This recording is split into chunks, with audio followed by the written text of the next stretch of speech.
पार्वती माने तपस्या की। तारकासुर नाम के राक्षस का आतंक मचा तो शंकर जी से कहा कि ब्याह कर लो। शंकर जी बोले एक बेबा भाव हम आओ का दुर्गति हम नहीं हमें पढ़ना है कर लो भगवान।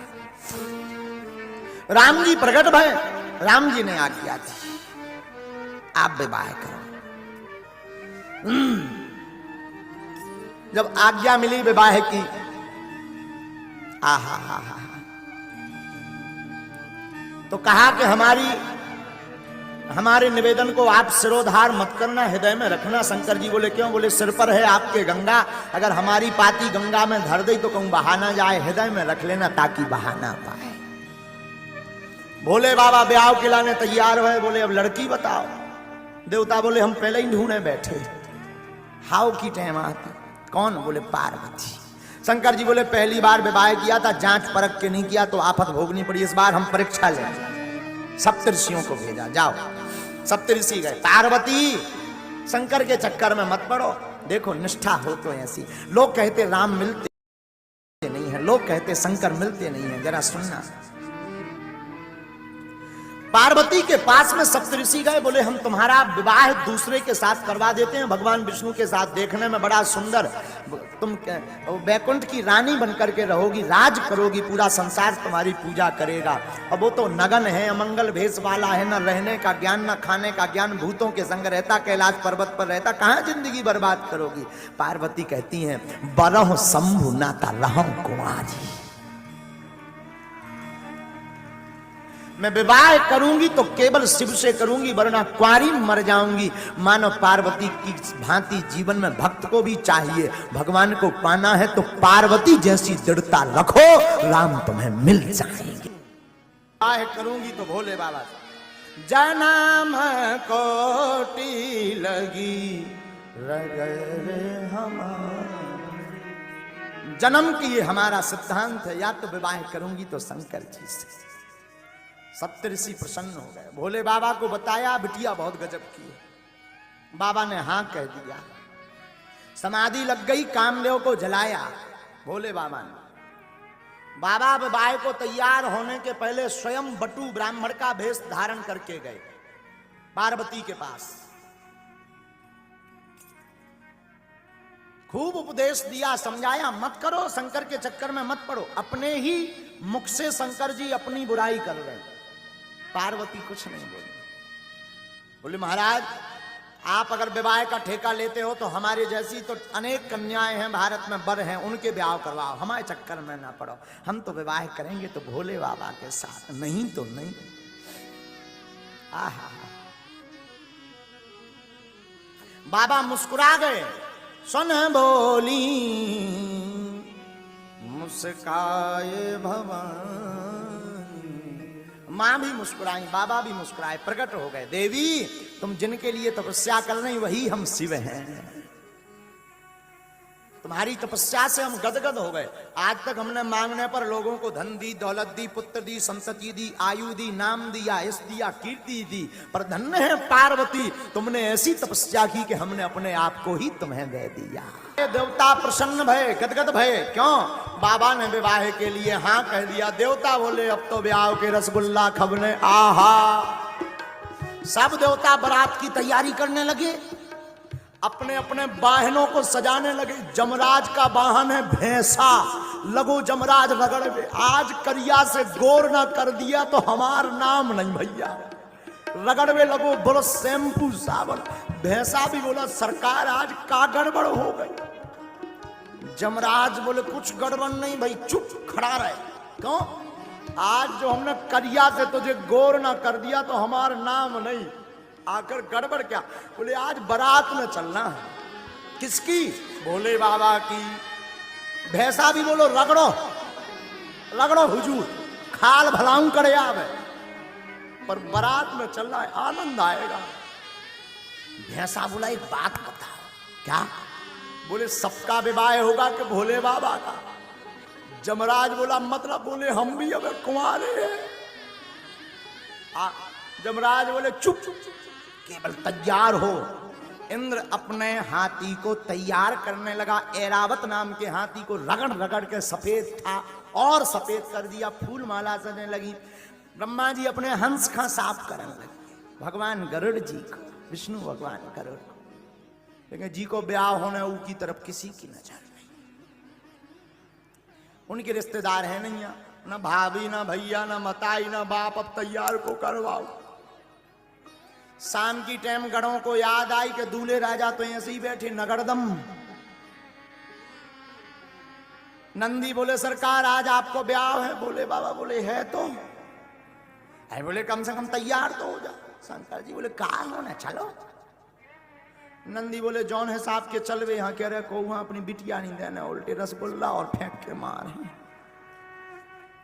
शंकर जी बोले तो क्या करें? कछु सज लो, मुकुट ले आए। शंकर जी बोले नहीं जरूरत नहीं, बाहर खुले हैं तुम्हारे। कामदेव को भस्म किया तो भोले बाबा के बाल खुल गए थे। बोले इन्हीं को संभाल। सिवाही जटाओं को लिया, शंकर जी के गणों ने बड़ी बड़ी जटाओं का मुकुट बना दिया। बोले आहा गजब होगा भैया, आप लोग मुकुट को काम तो खत्म होगा। लेकिन एक गड़बड़ हो गई। बोले क्या? भृंगी बोले दूल्हा का पहचान है सेहरा। तो नंदी बोले ये सेहरा कैसा होता है? बोले लंबो लंबो लटको रात मुंह के ऊपर हो। अब सेहरा कैलाश पे कहां से मिले? नंदी बोले चिंता मत करो। नंदी भगते भगते गए 25-30 पतरे पतरे सांप ढूंढ लिए। सांप को पकड़ के उनके मुंह की तरफ में गांठी एक सांप से लगा दी, मुंह को कर दिया जटाओं में फिक्स, पूंछ लटका दी सामने, पूंछ लटका दी सामने। एक से सांप आए हाय हाय हाय। भृंगी से नंदी बोले अब बताओ सेहरा कैसे? बोले दूल्हे का सेहरा सुहाना लगता है। गजब का सेहरा हो गया भैया दूल्हे का। बोले ऐसा सेहरा तो किसी का नहीं होगा। शंकर जी ने नाग का सेहरा क्यों पहना? बोले तुम शादी में बड़े ही खुश रहो पर काल तो सिर पर बैठा ही है। नाग का सेहरा भोले बाबा का। अहिमोर अकुंडल। अकुंडल कैसे? शंकर जी के गण कुंडलों में भी ड्यूटी लगी। पतरे पतरे पीरे पीरे सांप ले आए। कानों में दोनों तरफ एक सी साइज के कानों में सांप फंसा दे। अब गजब करा भैया। ऐसा नहीं मैचिंग बाई मैचिंग, पीला तो पीला, फिर नीचे हरा सांप तो हरा, फिर और नीचे 3 छल्ला में काला सांप तो काला। आहा गजब हो गया भैया। अब मुकुट हो गया, सेहरा हो गया, कुंडल हो गया, पर भैया दूल्हा का मेकअप बना भैया। ये मेकअप कैसा होता? बोले भूरा भूरा हो जाता है आदमी। तो मेकअप की क्या जरूरत है, ये तो पहले ही सफेद। बोले नहीं नहीं पाउडर तो लगना चाहिए। अब पाउडर कैलाश पर्वत में कहां से आएगा? नंदी बोले रुको भृंगी, वाह 10 किलो भस्म लेकर के आए।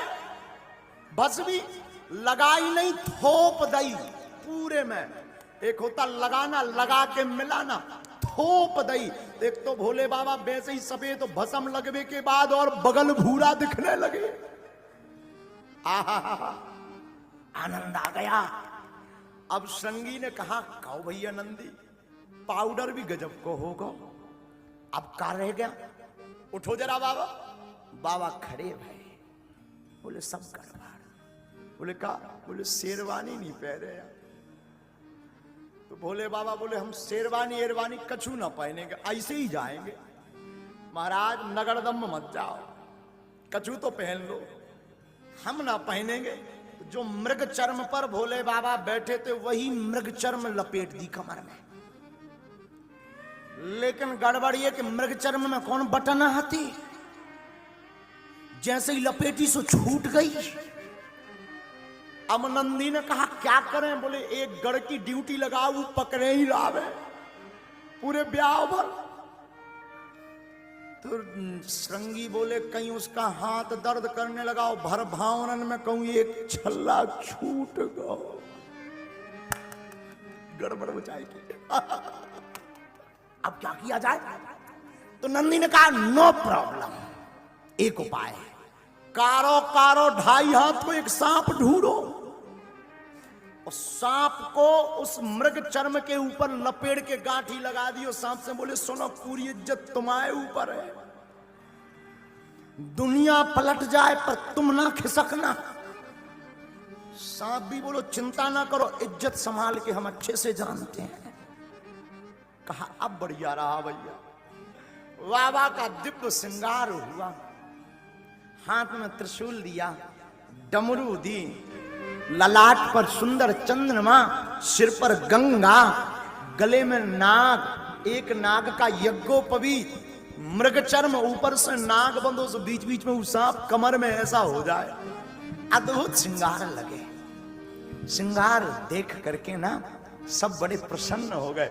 बाबा भी ऊपर से नीचे तक देख के बोले नंदी सच सच बताओ हम कैसे लग रहे। नंदी बोले बाबा कुछ भी कहो, आज गजब के जम रहे। बाबा बोले सच्ची? नंदी बोले मुच्ची। हाँ हाँ, खूब आनंद। बाबा ने अपनी डमरू उठाई और डम डम डम डम डम डम डम डम डम बजाना शुरू की। नंदी भृंगी संगी सब प्रसन्न हो गए, लेकिन एक गड़बड़ हो गई। जितने बाराती आए थे जब उन्होंने दूल्हा को देखा बोले आए। कहा ये कौन है? बोले ये दूल्हे राजा हैं। ब्रह्मा जी बोले इनके चक्कर में तो राय तो तक नहीं मिल रही है। तो एक इमरजेंसी बैठक भई देवताओं की। सुनो, आप राम कथा में राम विवाह पढ़ना, तो राम विवाह में पंगत बाद में भई, पर देवताओं ने मीटिंग लई के जाते ही सबसे आगे चलेंगे देवताओं, पंगत पहले। बोले कहे? बोले अगर दूल्हे राजा की एंट्री हो गई तब बिना रसगुल्ला गले नहीं मानने लोग ना। तो देवता आगे, शंकर जी एकदम पीछे रह गए। तो नंदी से कहा नंदी चलें? हाँ। और रोज ये सीधे बैठते, बोले बाबा आज ब्याह है। नंदी पे आज उल्टे बैठ गए, सींग की जगह पूंछ पकड़े हैं उल्टे। अब मंथन करो, ऐसी पकड़े पूंछ। नंदी ने कहा कि कम से कम सीधे तो बैठ जाओ। बोले ब्याह में चलने क्या? नहीं। कहीं जो और लफड़ा धरो एक ठिकिया। नारद जी बोले नंदी से तुम चुप रहो, चलन दो माए, जैसे तैसे तुम माने हैं। बारात में भोले बाबा की बारात चली। मेरे बाबा की बारात, भोले बाबा की बारात। बाबा ने डमरू उठाई, डमक डमक डुम डमक डमक डुम डमक डमक डुम डमक डमक डुम डमक डमक डुम डमक डमक डुम डमक डमक डुम डमक डमक डुम डमक डमक डुम डमक डमक डुम। नंदी नाचे राधा दैया, नंदी नाचे राधा दैया, भृंगी नाचे राधा दैया, भृंगी नाचे राधा दैया, श्रृंगी नाचे राधा दैया, श्रृंगी नाचे राधा दैया, हम भी नाचे राधा दैया, तुम भी नाचो राधा दैया, झूम झूम के राधा दैया, ताली बजा के राधा दैया, ताली बजा के राधा दैया। मेरे भोले की बारात, भोले बाबा की बारात, मेरे भोले की हुआ क्या? बगल वालों हुआ क्या? जो नाग कमर में बंधा था ना, जब सब नच रहे थे उन्हें सोची हम ही डांस कर ले। जो कमर में बंधा था ना, तो सब तो नच रहे थे, भोले बाबा, नंदी, श्रृंगी, भृंगी। तो जो नाग कमर में बंधा हुआ था उन्हें सोची हम ही तो ठुमका लगा लेंगे। और नचती नचतू खिसक पाओ, खिसक के कोने में जाकर के नाचने लगा। मेरे शंकर की बारात, भोले बाबा की बारात, मेरे शंकर की बारात, भोले बाबा की बारात। दोनों हाथ उठा करके चलो बारात में।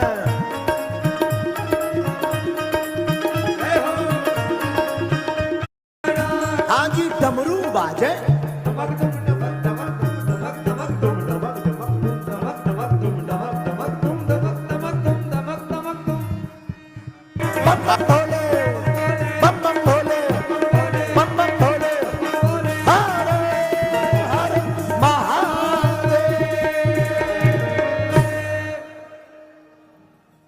बाबा की बारात चली। बिराजो देवता आगे गए। बाबा ने पूछा नंदी चलूं? नंदी ने कहा जरा एक बार मेकअप फिर से चेक कर लेने दो। और जब मेकअप देखा कि जो नाग बांध रखा था कमर में वो खिसक गया, अमृग छाल गिरी पड़ी है कोने में। नंदी लेकर आए, नाग को ढूंढा कि कहां गया, तब पता लगा कि ये कोने में डांस कर रहा नाग। तुमसे हमने कहा था ना तुम खिसकना मत। नाग हाथ जोड़ के बोला श्रीमान बुरा मत मानो, सब नच रहे थे तो हमें भी डांस निकल आया। हमने सोचा अभी कौन कोई देख रहा है, भावने तो पड़ नहीं रही, अभी तो ट्रायल चल रहा है, तो ट्रायल में क्या दिक्कत है। नंदी ने कहा ट्रायल में ही पूरी इज्जत बेइज्जत कर दी तुमने। नाग बोला आई एम सॉरी। नंदी ने कहा कोई बात नहीं, चलो। फिर से कसा बांधा, बारात चली। बाबा थोड़ी दूर तक चले तो नंदी को पूछते, नंदी अपनी बारात में बाराती कम है, केवल दूल्हा भर है। नंदी बोले सरकार जौन हिसाब को भेष बनाए उसमें कुशल है कि हम साथ में हैं, वरना आपके अलावा कोई दूजा नहीं रहता।